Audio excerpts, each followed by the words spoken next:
ese ugiye inzira bicamo kugira ngo twubake pisine? Mbere na mbere tubanza gukora icyitwa design. Muri design dukoramo byinshi bitandukanye. Cyambere twiga icyitwa shape analysis. Shape analysis ni uburyo dufata amashusho tukayiga tukayahuza na project ya pisine dushaka.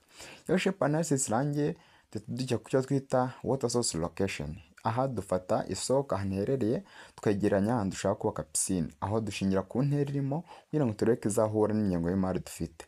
Ibyo birangiye dutangira ku applying cyitwa building permits. Building permits ni icyangombwa cyo kubaka. Iyo tubonye icyangombwa cyo kubaka dutangira gukora icyo twita site layout. Site layout and surveying, aha dufata site tukayipima tukanitegura mu bundi buryo bushoboka bwose. Mu kuyipima aha turayilevelinga cyangwa tukayishyira kuri nivo neza kugira ngo tumakinge sure ko amazi nta kintu kizateganya igihe azaba ari muri pisine.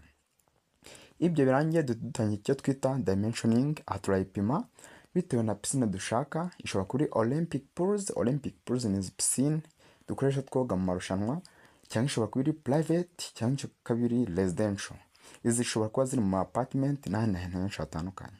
Iyo tumaze kubona ibipimo twifuza duhita dutangira icyo twita excavation. Excavation twifashisha ibikoresho byinshi bitandukanye. Ushobora gukoresha uburyo buri manuel cyangwa uburyo man powers, abantu bacukura bakoresha amasuka n'ibitiyo, cyangwa tugakoresha uburyo bwa excavators cyangwa imashini zikoresha zicukura.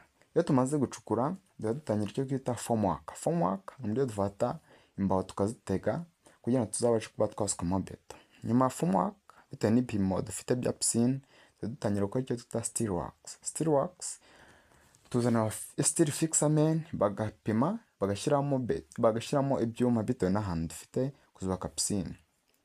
Ibyo birangiye dutangira icyo twita electrical and plumbing works. Aha dufata amatiyo y'amazi ndetse n'amatiyo y'amashanyarazi tukayashyira muri ferabeto kugira ngo tuzabashe gusukamo beto amatiyo arimo.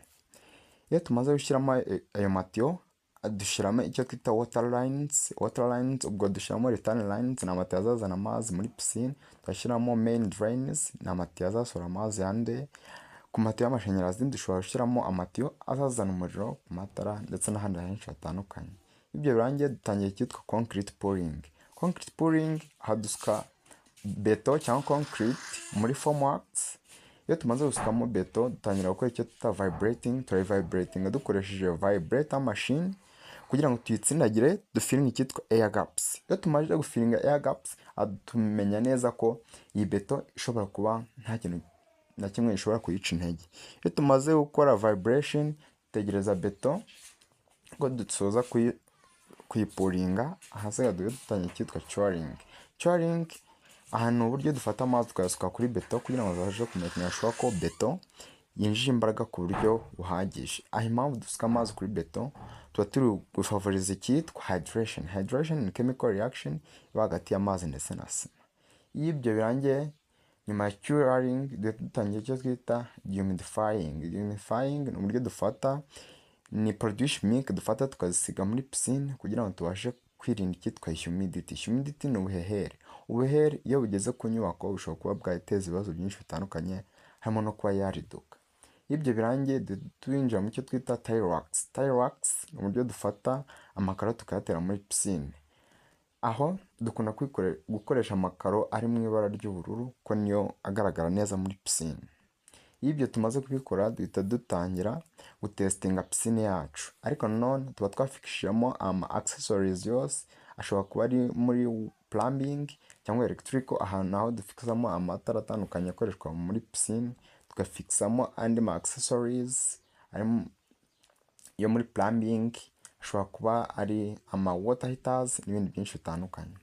Iyo ibyo birangiye dushobora kuba twatangira gufilingamo amazi cyangwa dushobora kuba twarekura amazi akaza muri pisine. Aho dutestinga ibyitwa leakages cyangwa kuba pisine yaba itari kuva nk'amazi abe yacengera hasi mu butaka n'ibindi byinshi bitandukanye. Aho nyuma y'ibyo byose dushobora kuba twatangira gukoresha pisine yacu. Amazi yo muri pisine ashobora kuba yahindurwa mu gihe gitandukanye bitewe na pisine iyo ariyo. Aha kuri residential pools cyangwa izi pisine zo mu mago cyangwa private pools, amazi kuri standard avidurwa mu minsi 3, mu gihe Olympic pools amazi ashobora kuba yavidurwa mu gihe kingana n'ukwezi. Komeza ukurikirana Biac Solution kugira ngo dukomeze tubane mu biganiro byacu bitandukanye. Ciao ciao.